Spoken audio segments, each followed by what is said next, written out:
Hello and welcome to our new chapter, thermodynamics. Thermodynamics is related to our human body as well as the whole universe because there is always conversion of heat, transformation of heat. So thermodynamics is related to us in general sense. In our thermodynamics chapter, we will be learning about some basic principles about thermodynamics, and there is also another chapter, thermochemistry, which is also incorporated into the same name, thermodynamics, in our syllabus. Therefore, we will have a brief glimpse of this chapter along with the thermodynamics. Now, let's start the thermodynamics chapter. First of all, the definition. যখন একটা system chemical বা physical ট্রান্সফরমেশনে যায়, সে অবস্থায় যদি সেই system থেকে hit বের হয়ে আসে কিংবা সেই সিস্টেমে হিট দেওয়া প্রয়োজন হয়, দিতে দিতে হয়, তখন এই যে হিটের ফ্লো হলো অথবা যেকোনো একটা এনার্জির ফ্লো হইলো একটা সিস্টেমে, তো এই ফ্লোটাকে নিয়ে আমাদের পদার্থবিজ্ঞানের যেই পার্টটা ডিল করে থাকে তাকে বলা হয় থার্মোডাইনামিক্স। যেমন আমরা যদি কাজ করি তাহলে আমাদের শরীর প্রচুর পরিমাণে হিট জেনারেট হয়, হিট বের হয়। তো এই যে আমরা একটা কাজ করলাম, কাজ করার কারণে আমাদের বডি থেকে তাপ বের হলো। এখন যদি এই কি পরিমাণ তাপ বের হলো, কিভাবে বের হলো বা তাপটা বের হয়ে পরবর্তীতে কি কাজ করলো, এগুলো নিয়ে যদি স্টাডি করা হয় তখন এটাকে আমরা বলব থার্মোডাইনামিক্স। তাহলে thermodynamics is the study of flow of heat or any other form of energy into or out of a system as it undergoes a physical or chemical transformation. Physical বা chemical ট্রান্সফরমেশনে যাওয়ার পরে একটা system থেকে hit আসতেও পারে বা energy আসতে পারে কিংবা একটা সিস্টেমের ভিতরে এনার্জি সাপ্লাই করা লাগতে পারে বা হিট সাপ্লাই করা লাগতে পারে। তো পদার্থবিজ্ঞানে যে শাখা এই এরকম একটা ফিজিক্যাল কেমিক্যাল ট্রান্সফরমেশনের সময় একটা সিস্টেমের ভিতরে হিটের ফ্লো কিংবা হিট বের হয়ে আসা এটা নিয়ে স্টাডি করে তাকে আমরা বলবো থার্মোডাইনামিক্স। যেমন বললাম যে আমরা দৌড় দিলে আমাদের শরীর থেকে হিট জেনারেট হয়, তাপের পরিমাণ বেড়ে যায়, তাপ বের হয়। এটা নিয়ে যদি স্টাডি করা হয় সেটা হচ্ছে থার্মোডাইনামিক্স। থার্মোডাইনামিক্স এর কিছু স্কোপ আছে, মানে থার্মোডাইনামিক্স পড়লে কোন কোন ক্ষেত্রে কাজে লাগানো যায়। তো সেখানে বলা হচ্ছে most of the important laws of physical chemistry including Van't Hoff's law of lowering of vapor pressure, phase rule and distribution law can be derived from the laws of thermodynamics. আমাদের ফিজিক্যাল কেমিস্ট্রির অনেক গুরুত্বপূর্ণ ল, যেমন van Hoff's ল আছে lowering of vapour প্রেসারের, phase rule এবং distribution ল, এগুলার যে ডেরিভেশন সেটা হচ্ছে থার্মোডাইনামিক্স এর বিভিন্ন সূত্র থেকে করা যায়। It tells whether a particular physical or chemical change can occur under a given set of conditions of temperature, pressure and concentration. Thermodynamics আমাদেরকে বলে দিতে পারবে যে আসলে এইরকম টেম্পারেচার, প্রেশার বা কনসেন্ট্রেশনে আমরা যেরকম ফিজিক্যাল বা কেমিক্যাল ট্রান্সফরমেশন আশা করছি সেটা হবে কি হবে না। It also helps in the predicting how far a physical or chemical change can proceed until the equilibrium conditions are established. এটা আরো বলে, আরো হেল্প করবে কখন, যে যতক্ষণ না একটা ফিজিক্যাল বা কেমিক্যাল চেঞ্জ ইকুইলিব্রিয়ামে পৌঁছায় তার আগ পর্যন্ত কতদূর পর্যন্ত এই ফিজিক্যাল এবং কেমিক্যাল পরিবর্তনটা সংঘটিত হবে সেটা আমরা থার্মোডাইনামিক্স থেকে জানতে পারি। এর কিছু লিমিটেশনস আছে। Thermodynamics is applicable to macroscopic system consisting of matter in bulk and not to microscopic system of individual atoms or molecules. Thermodynamics শুধুমাত্র বড়, বড় যে বাল্ক অ্যামাউন্টে যে কনভার্সন গুলো হয় সেগুলো নিয়ে ডিল করে থাকে। মাইক্রোস্কোপিক যে কনভার্সন সেগুলো নিয়ে ডিল করে না। It ignores the internal structure of atoms and molecule. Atom এবং মলিকুল নিয়ে এর কোনো ডিল নাই এবং তাদের স্ট্রাকচার নিয়েও এর কোনো ডিল নাই। Thermodynamics does not bother about the time factor. সময়ের সাথে এর সময়ের সাপেক্ষে বা সময়ের সাথে এর কোনো সম্পর্ক নাই। That is, it doesn't tell anything regarding the rate of physical change or chemical reaction. তার মানে থার্মোডাইনামিক্স থেকে রেট জানা যাবে না। ফিজিক্যাল কেমিক্যাল ট্রান্সফরমেশন যে হবে, ট্রান্সফরমেশনের রেট আমরা থার্মোডাইনামিক্স থেকে পাবো না। It is concerned only with the initial and final states of the system. একটা সিস্টেমের প্রাথমিক এবং শেষ স্টেপ, এই দুইটার ভিতর দিয়ে যে এই ধরনের হিটের ফ্লো হইলো বা এনার্জির ফ্লো হইলো শুধুমাত্র তারা সেটা নিয়ে ডিল করে থাকে। মাঝখানের গুলো কি রেটে হইলো, কত সময় হলো এটা নিয়ে তার কোনো মাথা ব্যথা নেই। It doesn't give any information about how the final condition is attained or how long it takes to reach the condition. এটা আসলে ফাইনাল যে কন্ডিশন মানে সর্বশেষ যে অবস্থা আমরা পেলাম সেটা কিভাবে পেলাম সে সম্পর্কে কোনো তথ্য সে দেয় না। অথবা কতক্ষণ সময় লাগবে ফাইনাল অবস্থায় পৌঁছাতে, এটা শেষ হইতে সে সম্পর্কেও এর কোনো আইডিয়া দেয় না। তো এই হচ্ছে থার্মোডায়নামিক্স এর কিছু স্কোপ এবং লিমিটেশনস। এখন আমরা দেখব থার্মোডায়নামিক্স এর বোঝার জন্য কিছু বেসিক টার্মস এবং কনসেপ্ট জানতে হবে সেগুলো সম্পর্কে। Thermodynamic terms and basic concepts. An important part of the study of thermodynamics is the following terms and definitions. Thermodynamics জানতে হলে আমাদের নিচের টার্মস এবং কন্ডিশন সম্পর্কে জানতে হবে। যেমন থার্মোডায়নামিক্স এর ডেফিনিশনই ছিল যে থার্মোডায়নামিক্স কি স্টাডি করে? Flow of heat or energy. Flow of heat of energy, heat or energy study করে। কখন? যখন একটা সিস্টেম ফিজিক্যাল অথবা কেমিক্যাল ট্রান্সফরমেশনে যায় তখন। তাহলে সিস্টেম কি জিনিস আমাদের জানতে হবে। এখানে সিস্টেমের ডেফিনিশন দেওয়া হচ্ছে, a system is the part of the universe which is under thermodynamic study and the rest of the universe is surrounding. আমরা থার্মোডাইনামিক নিয়ে আলোচনা করার জন্য এই ইউনিভার্সের যে অংশটুকুকে আমরা আলোচনার জন্য নির্ধারণ করে নিব সেটা হবে আমাদের সিস্টেম, এবং এই সিস্টেমের বাইরে দুনিয়া যা কিছু আছে সেটা হচ্ছে তার সারাউন্ডিং। আর সিস্টেম এবং সারাউন্ডিং এর মাঝখানে যে বাস্তব অথবা কাল্পনিক দেওয়াল সেটাকে বলা হয় boundary. Boundary is the real or imaginary surface separating the system from the surrounding. তাহলে ধরেন এটা হচ্ছে আমাদের সিস্টেম, এটা হচ্ছে আমাদের সিস্টেম। এটা এক গ্লাস পানি, গ্লাস সহকারে পানির নিয়ে আমরা আলোচনা করছি। তো এই পুরা জিনিসটা হচ্ছে সিস্টেম। এই গ্লাস আর পানির বাইরে দুনিয়া যা কিছু আছে পুরাটা হচ্ছে সারাউন্ডিং। আর গ্লাস আর পানির মাঝখানে গ্লাস পানি সহকারে, গ্লাসের পানি সহকারে এই দুইটা বাদে দুনিয়ার সবকিছু হচ্ছে সারাউন্ডিং, আর এই দুইটার মাঝখানে যে কাল্পনিক দেওয়াল সেটা হচ্ছে বাউন্ডারি। এটা ধরেন একটা আইস কিউব, বরফের টুকরা, এটা হচ্ছে আমাদের সিস্টেম।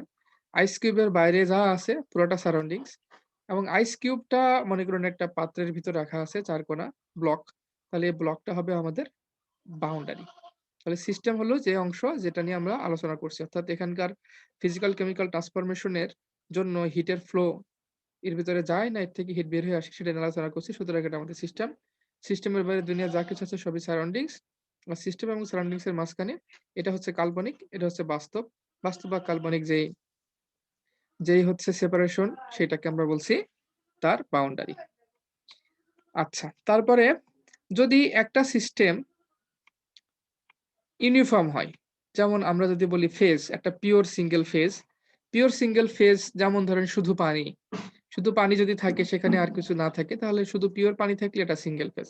তো সিঙ্গেল ফেজ নিয়ে যখন ডিসকাশন হয় থার্মোডাইনামিক্সে তখন সেটা হচ্ছে আপনার হোমোজিনিয়াস সিস্টেম। যদি একাধিক ফেজ থাকে, যেমন হচ্ছে পানির উপর বরফ ভাসছে, একটা সলিড ফেজ একটা লিকুইড ফেজ, একাধিক ফেজ থাকলে সে একাধিক ফেজ নিয়ে যখন থার্মোডাইনামিক্স ডিসকাস করে তখন সেটাকে আমরা বলি হচ্ছে heterogeneous system. তাহলে homogeneous system কি? সিঙ্গেল ফেজ দিয়ে গঠিত। When a system is uniform throughout is called a homogeneous system.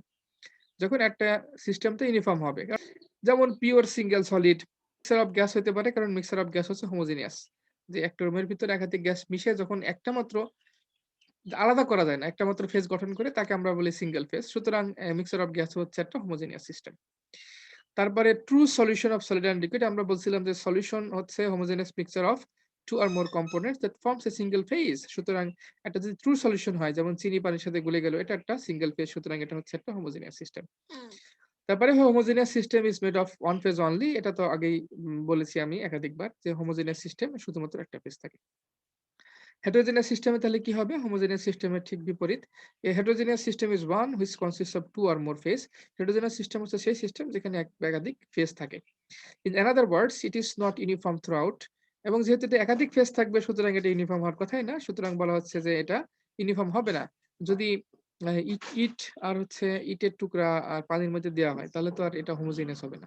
ইটের টুকরাকে পানি থেকে আলাদা করা যায়, অথবা আটা যদি পানিতে গুলানোর চেষ্টা করা হয় এটা তো গুলে না, একটা সময় পরে তলানি আকারে পড়ে যায়, সুতরাং এটা ইউনিফর্ম হবে না। Examples of heterogeneous system are ice in contact with water, পানির উপরে বরফ ভাসে। তারপরে হচ্ছে তারপরে হচ্ছে তেল এবং পানিকে মিশাইলে সেটা একটা হেটেরোজেনিয়াস সিস্টেম হবে, কারণ দুইটা হচ্ছে ইউনিফর্ম না, দুইটা ফেজ দিয়ে গঠিত। Types of thermodynamic systems depending upon the nature of boundary. তো সিস্টেম দেখলাম যে ডিপেন্ডিং আপন দ্য ফেজ অর্থাৎ ইউনিফর্মিটির উপর ভিত্তি করে সিস্টেম হচ্ছে দুই প্রকার, হোমোজেনিয়াস সিস্টেম, হেটেরোজেনিয়াস সিস্টেম। বাউন্ডারির উপর ডিপেন্ড করে সিস্টেমকে তিন ভাগে ভাগ করা হয়েছে, আইসোলেটেড, ক্লোজড এবং ওপেন সিস্টেম। আইসোলেটেড সিস্টেম কোনটা? আইসোলেটেড সিস্টেম হচ্ছে এমন একটা সিস্টেম যেখানে এনার্জি এবং ম্যাটার কোনো কিছু যে সিস্টেমের ভিতরে যেতে পারে না। অর্থাৎ একবার এই সিস্টেমটা, এই যে দেখেন এই চারিপাশে খুব সুন্দর করে বাউন্ডারি দেয়া, এই সিস্টেমের ভিতরে যা কিছু আছে একবার সিল করা হয়ে গেলে ভিতর থেকে বাইরে কিছু আসবে না এবং বাইরে থেকে ভিতরে কিছু যাবে না। যেমন থার্মোস ফ্লাস্ক, চা বিক্রি করে স্টেশনে, রেল স্টেশনে বিভিন্ন জায়গায় আপনারা দেখছেন থার্মোস ফ্লাস্কে করে বিক্রি করে। সেখানে গরম চা বা কফি যেটা রেখে দেয় সেটা ওইভাবেই থেকে যায়, সেটার পরিবর্তিত হয় না। থার্মোস ফ্লাস্কের ভিতর থেকে মেটারও বের হয় না, এনার্জিও বের হয় না, কারণ এখান থেকে তো বাষ্প বের হতে পারে না। বাষ্প বের হলে চায়ের পরিমাণটা কমে যেতে পারত, কিন্তু বাষ্প বের হতে পারে না, সিল করা থাকে। আবার এখান থেকে হিটও বের হয় না। তার মানে ম্যাটার বা পদার্থ বের হচ্ছে না, আবার হিটও বের হচ্ছে না। এরকম যে সিস্টেম, সেই সিস্টেম মানে এরকম বাউন্ডারি যুক্ত যে সিস্টেম, সেই সিস্টেমকে আমরা বলবো হচ্ছে ইনসুলেটেড বা আইসোলেটেড সিস্টেম।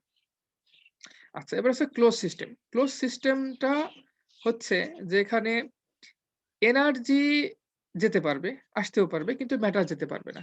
এখানে শুধুমাত্র এনার্জি যেতে পারবে, আসতে পারবে, কিন্তু ম্যাটার যেতে পারবে না।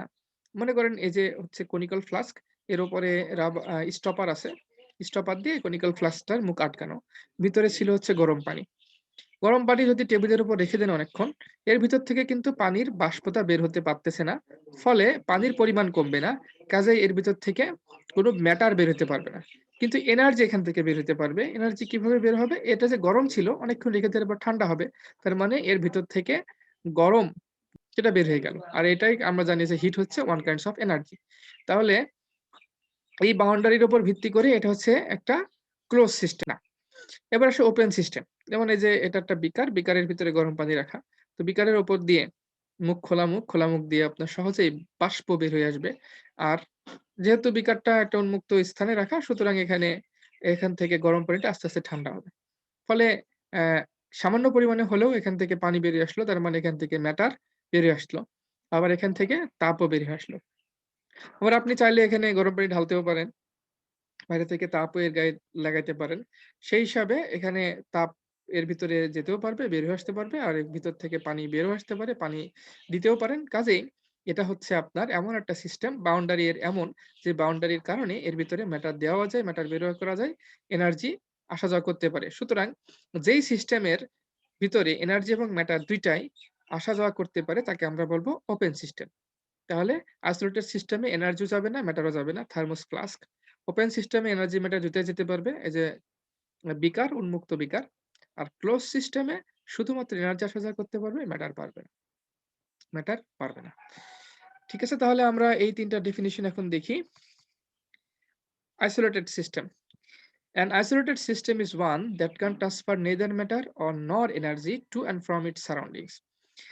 Isolated system হচ্ছে এমন একটা সিস্টেম যে সিস্টেম ম্যাটার কিংবা এনার্জি কোনটাই তার সারাউন্ডিং থেকে বিনিময় করতে পারে না বা আদান-প্রদান করতে পারে না।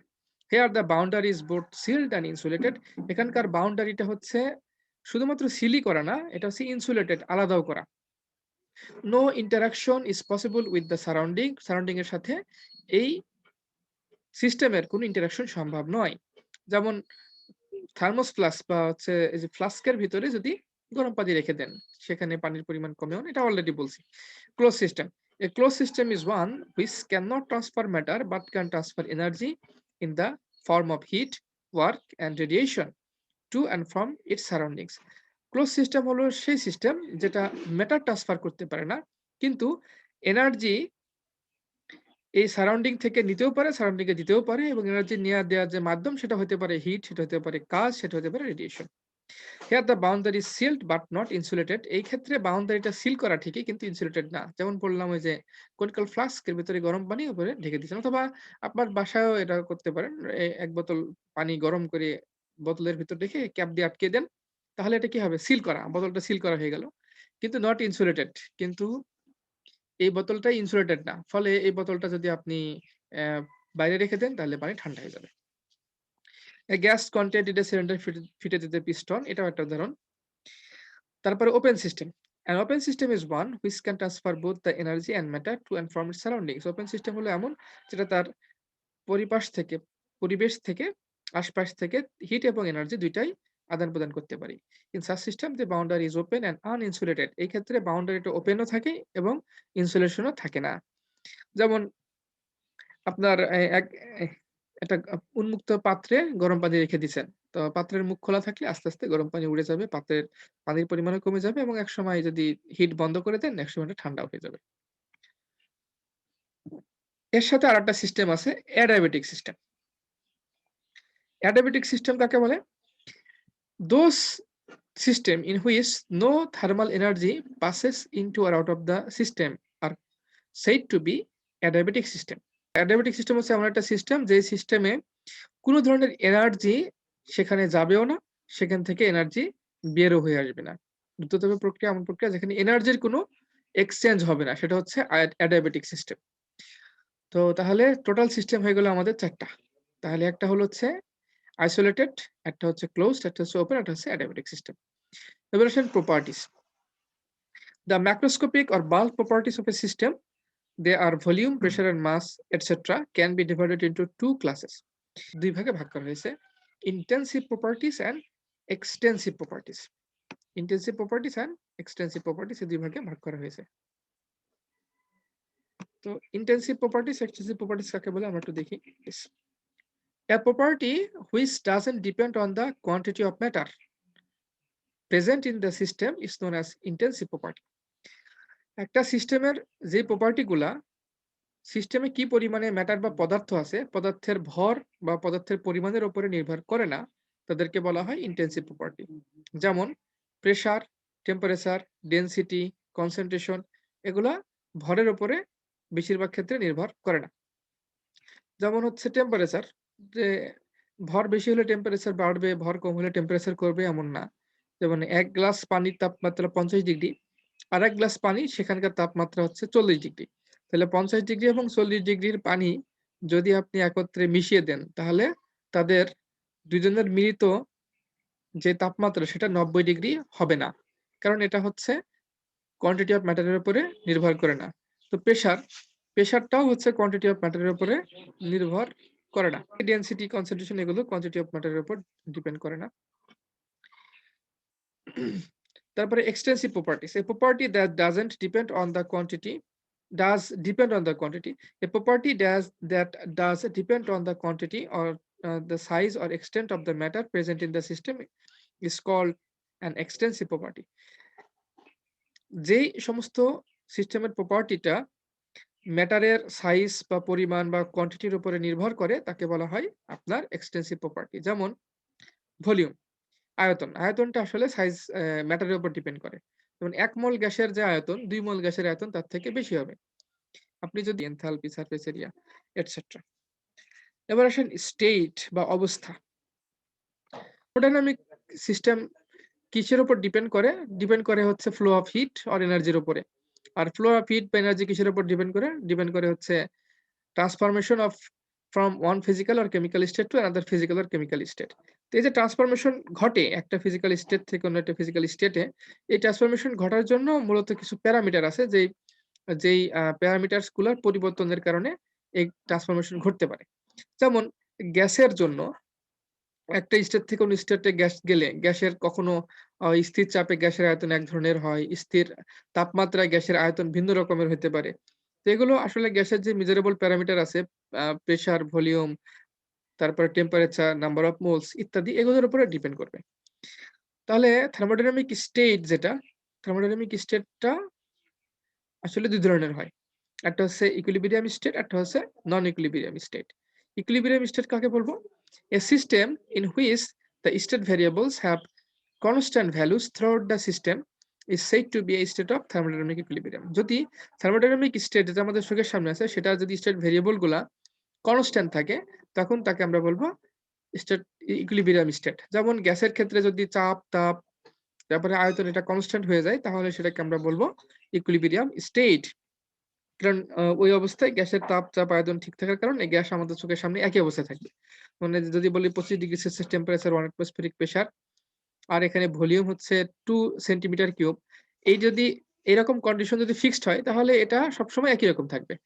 ওই অবস্থায় গ্যাসের ভিতরের ফিজিক্যাল কেমিক্যাল যে অবস্থা, সেই অবস্থার কারণে তাপের বা এনার্জির যে ফ্লো সেটা হচ্ছে কনস্ট্যান্ট হয়ে যাবে।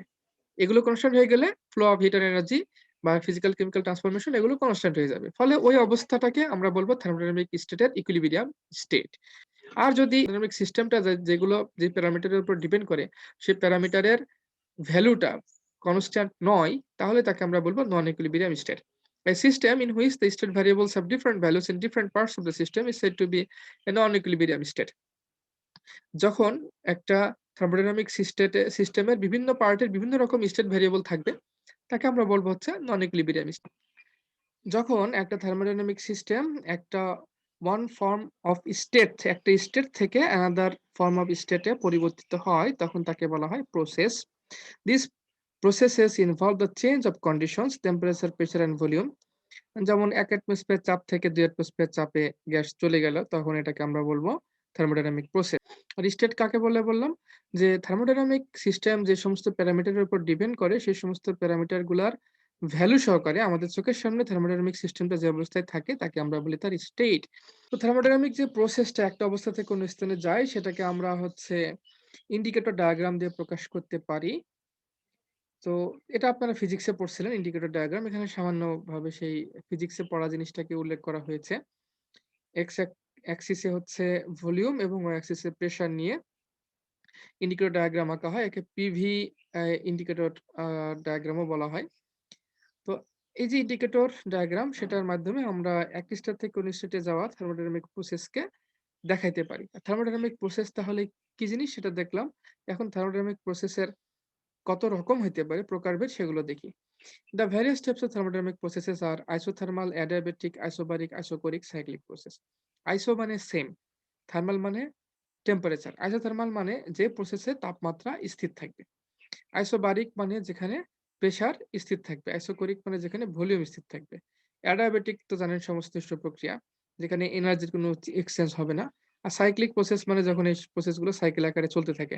প্রথমে গেল প্রথমে এই যে পিভি আমরা বলছি রেখিক চিত্র দেখেন, এই যে ভলিউম, এই এই পাশ থেকে এই পাশে গেলে কি হয়? ভলিউমের চেঞ্জ হয়। আর নিচ থেকে উপরের দিকে গেলে বা উপর থেকে নিচে আসলে কি হয়? প্রেসারের চেঞ্জ হয়। তো এই দাগ দ্বারা কি বোঝাচ্ছে? যে 30 অ্যাটমসফেরিক প্রেসারে এটা স্থির আছে।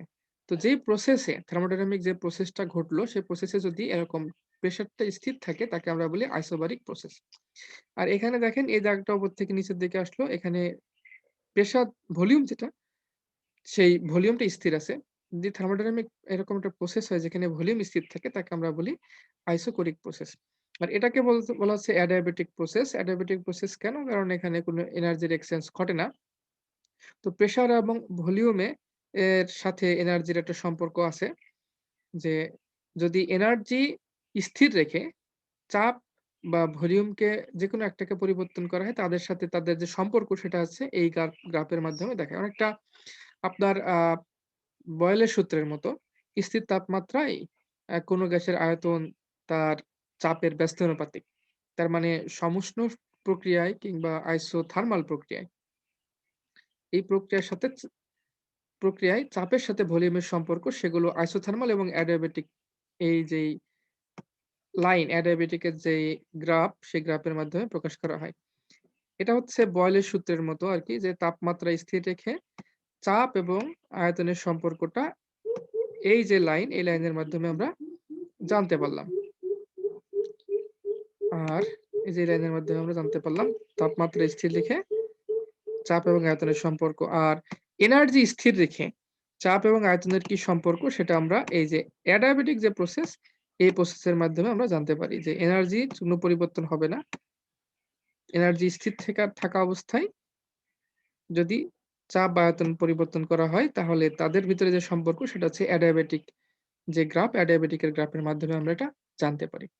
তো এর থেকে একটা প্রশ্নের উত্তর পাওয়া যায় যে আমরা আসলে প্রেসার এবং ভলিউম নিয়ে আলোচনা করলে শুধুমাত্র আইসোকোরিক এবং আইসোবারিক এই ২ টা প্রসেসের জন্য গ্রাফ আঁকার কথা। অ্যাডিয়াবেটিক কিংবা আইসোথার্মাল এই প্রসেসের জন্য কোনো গ্রাফ হওয়ার কথা না। আসলে আইসোথার্মাল এবং অ্যাডিয়াবেটিক প্রসেসের গ্রাফ দ্বারা কিন্তু আমরা তাপমাত্রা সাপেক্ষে প্রেসার এবং ভলিউমের পরিবর্তন বোঝাচ্ছি। এটা দিয়ে কিন্তু আমরা তাপমাত্রার পরিবর্তন বোঝাচ্ছি না। সুতরাং তাপমাত্রা স্থির রেখে চাপের সাথে আয়তনের পরিবর্তনটা বোঝানো সম্ভব। কাজেই তার গ্রাফও এখানে আঁকা যায়।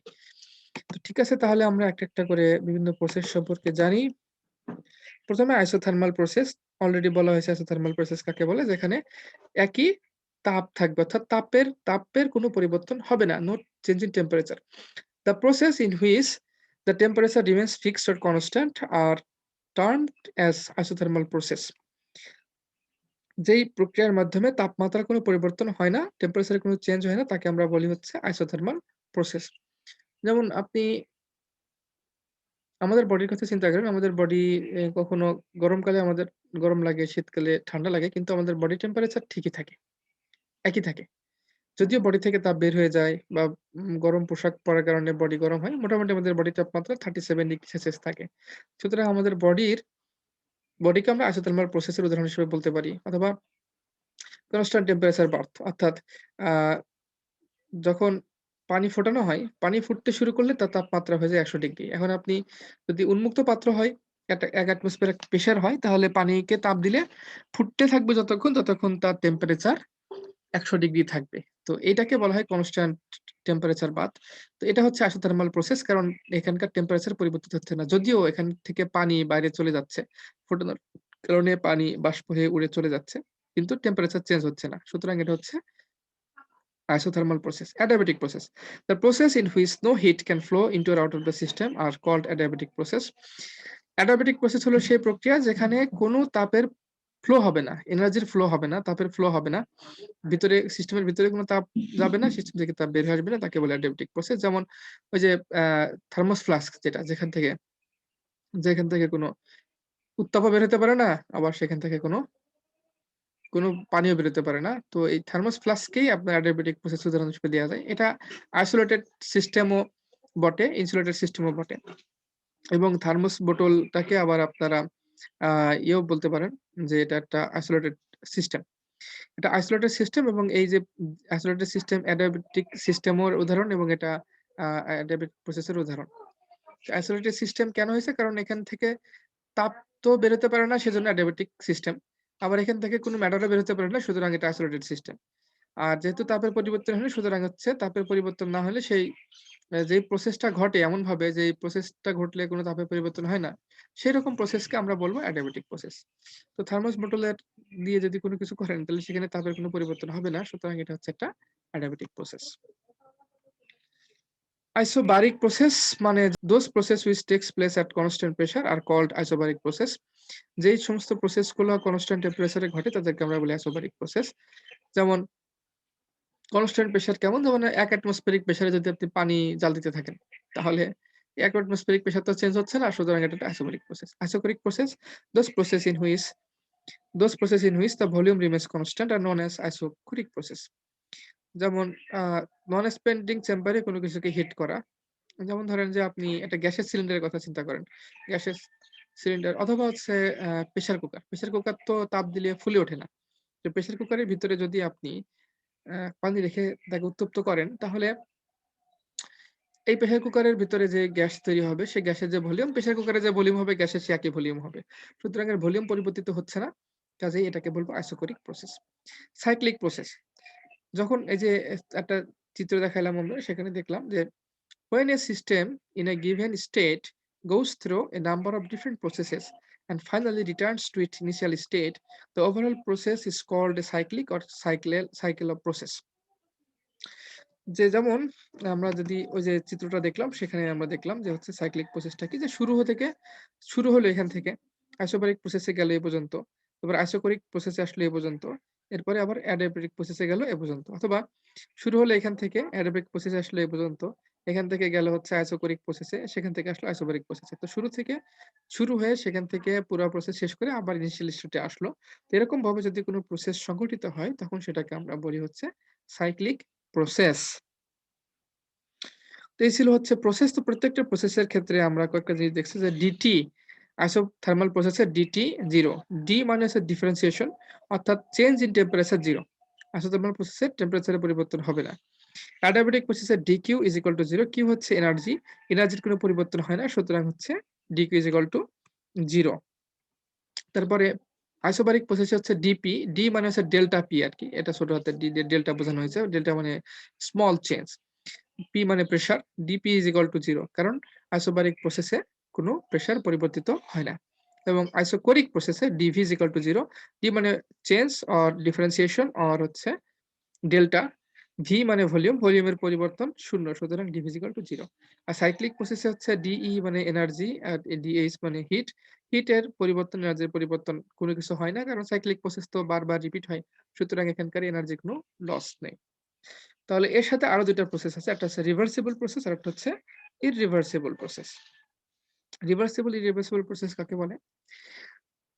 Reversible process is a thermodynamic reversible process is one. A thermodynamic reversible process is one that takes place infinitesimally slowly, and its direction at any point can be reversed by an infinitesimal change in the system state of the system. তো thermodynamic reversible process হচ্ছে এমন একটা process যেটা হচ্ছে খুব slowly, মানে অসীম slow প্রসেসে ইনফিনিটেসিমালি slowly ঘটে, এবং এর ডাইরেকশন যেকোনো পয়েন্টে একে রিভার্সে নিয়ে চলে যাওয়া সম্ভব। রিভার্সিবল প্রসেস কি হবে? ইরিভার্সিবল প্রসেসের বিপরীত। When a process goes from the initial to the final state in a single step and cannot be carried out in the reverse order is said to be an irreversible process. যখন একটা process শুরু থেকে শেষ পর্যন্ত একটা মাত্র স্টেপে সংঘটিত হয় এবং তাকে কখনো আগের অবস্থায় ফেরত আনা যায় না, তখন তাকে বলা হয় ইরিভার্সিবল প্রসেস। এখানে দেখেন এটা হচ্ছে রিভার্সিবল প্রসেস। এখান থেকে শুরু হলো, এটা হচ্ছে ফাইনাল স্টেট, আর এটা হচ্ছে তার ইনিশিয়াল পজিশন। ইনিশিয়াল পজিশনের মাঝখানে ইন্টারমিডিয়েট অনেকগুলো পজিশন আছে। তো রিভার্সিবল প্রসেস হলে কি হবে যে এই ইনিশিয়াল পজিশন থেকে যখন এটা এই ফাইনাল পজিশনের দিকে যাবে, তখন যেকোনো পয়েন্টে এট অ্যানি পয়েন্ট, যেকোনো পয়েন্টে, সেটা হইতে পারে এই পয়েন্ট, সেটা হইতে পারে এই পয়েন্ট, সেটা হতে পারে এই পয়েন্ট, সেটা হতে পারে এই পয়েন্ট, যেকোনো পয়েন্টে তাকে রিভার্স অপশনে নিয়ে যাওয়া সম্ভব। মানে এখান থেকে উপরের দিকে উঠলো, উঠতে যে পরিমাণ তার থার্মোডাইনামিক যে প্যারামিটার যেগুলো যে পরিমাণ চেঞ্জ হলো, সেটাকে ঠিক তার বিপরীত দিকে চালনা করে সেই চেঞ্জটাকে উল্টা করে ঘটানো যেতে পারে। ধরা যাক নিচ থেকে উপরের দিকে আসার সময় তার আর ভলিউম যেটা, সে ভলিউমটা বেড়ে গেছে। ভলিউম বাড়ার সাথে, সাথে তার আর টেম্পারেচার কমে গেছে। কিন্তু যেহেতু এটা রিভার্সিবল প্রসেস, সুতরাং এই পয়েন্টে আসার পরে মনে হলো যে তাকে আবার উল্টা দিকে নিয়ে যাবো। উল্টা দিকে নিয়ে গেলে কি হবে? যে পরিমাণ ভলিউম বেড়ে গেছিল সেটা আবার কমে যাবে, এবং যে পরিমাণ তাপমাত্রা কমে গেছিল সেটা আবার বেড়ে যাবে। এটা হচ্ছে রিভার্সিবল প্রসেস। আর ইরিভার্সিবল প্রসেস কি? শুরু হলো এই পয়েন্টে আর শেষ হলো হচ্ছে এই পয়েন্টে। এর মাঝখানে কোনো ইন্টারমিডিয়েট স্টেপ নাই। এর মাঝখানে কোনো ইনফিনিটেসিমাল কোনো ইন্টারমিডিয়েট স্টেপ নাই। এবং একবার এটা প্রসেস কমপ্লিট হয়ে যাওয়ার পরে তাকে এখান থেকে চাইলেও আর এখানে আনা সম্ভব না। বাস্তবের বাস্তব জীবনের অধিকাংশ প্রসেসই হচ্ছে ইরিভার্সিবল প্রসেস। এগুলোকে কোনোভাবেই এটাকে আগের অবস্থায় নিয়ে যাওয়া যাবে না। এজন্য রিভার্সিবল এবং ইরিভার্সিবল প্রসেসের মাঝখানে বেশ কিছু পার্থক্য আছে। তো পার্থক্যগুলো আমরা একটু দেখি। পার্থক্য প্রথমটা হচ্ছে ডেফিনিশন দিতে হবে। ডেফিনিশনটা দেওয়ার পরে রিভার্সিবল এর প্রসেসের কথা বলা হচ্ছে it takes place in infinite number of infinitesimally small steps and it would take infinite time to occur. Reversible প্রসেসটা হচ্ছে খুব ছোট, ছোট স্টেপে, অনেক ছোট, ছোট অসংখ্য ছোট, ছোট স্টেপে অসীম সময় ধরে ঘটে। আর ইরিভার্সিবল প্রসেসটা হবে it takes place in a finite time. এটা একটা পরিমাপ করা যায় এরকম সময়ের ভিতরে রিভার্সিবল প্রসেসটা হয়। It is imaginary as it assumes the presence of frictionless and weightless piston. তো এই রিভার্সিবল প্রসেসের জন্য কল্পনা করা হয় যে রিভার্সিবল প্রসেসটা ঘটে এমন একটা সিলিন্ডারের ভিতরে। এই যে এটাকে বলে সিলিন্ডার। এই যে সিলিন্ডার, এই সিলিন্ডারের ভিতরে এই প্রসেসটা ঘটে এবং এটাকে বলা হয় হচ্ছে পিস্টন। এটা হচ্ছে সিলিন্ডার। আর এই সিলিন্ডার এবং পিস্টনের মাঝখানে যে জায়গা থাকে, এখানে যখন সিলিন্ডারের ভিতরে পিস্টনটা ওঠানামা করবে তখন এই জায়গাটায় ফ্রিকশন হবে। এখানে ঘর্ষণের ফলে তাপ উৎপন্ন হয়। তো রিভার্সিবল প্রসেসের জন্য কল্পনা করা হয় যে এমন একটা সিলিন্ডার, এর এমন একটা সিলিন্ডার এবং এমন একটা পিস্টন যে এদের কোনো ওয়েট নাই। ওয়েটলেস সিলিন্ডার, আর সিলিন্ডার এবং পিস্টনের মাঝখানে যে জায়গায় নরমাল পিস্টন এবং সিলিন্ডার হলে অবশ্যই সেই জায়গাটায় তাদের কনট্যাক্ট থাকবে। কনট্যাক্ট থাকলে ওঠানামা করলে সেই জায়গাটায় এই হিট জেনারেট হবে। কারণ এখানে ফ্রিকশন হবে। তো এজন্যই রিভার্সিবল প্রসেস এ চিন্তা করা হয় যে এমন একটা সিলিন্ডার যে সিলিন্ডারে কোনো ওয়েট নাই। আর সিলিন্ডার এবং পিস্টনের মাঝখানে যে কনট্যাক্ট প্লেস সেই কনট্যাক্ট প্লেসটা হচ্ছে ফ্রিকশনলেস। সেখানে কোনো ঘর্ষণ হবে না। তো আসলে তো এটা সম্ভব না। ঘর্ষণ হবে না এরকম সম্ভব না। তো এখানে বলা হচ্ছে যে ইট ইস ইমাজিনারি। এজন্য বলা হচ্ছে এটা কাল্পনিক। কেন? As it assumes the presence of frictionless and weightless piston এবং এর কারণ হলো এটা ওয়েটলেস এবং ফ্রিকশনলেস পিস্টনের উপস্থিতিটাকে ধরেই এই রিভার্সিবল প্রসেসটাকে ব্যাখ্যা দেয়া হয়। It is real and can be performed actually এবং এই রিভার্সিবল প্রসেসটার বিপরীতে হচ্ছে ইরিভার্সিবল প্রসেসটা বাস্তব এবং এটা ঘটে। আমাদের পিস্টন এবং সিলিন্ডারের ভিতরের এর যে ঘর্ষণ এবং সেখানে ওঠানামা এগুলো হয়। যে মোটরসাইকেল হোক বা কার গাড়ি হোক সেখানে এরকম পিস্টন সিলিন্ডার এগুলো থাকে। It is in equilibrium state at all stages of the operation.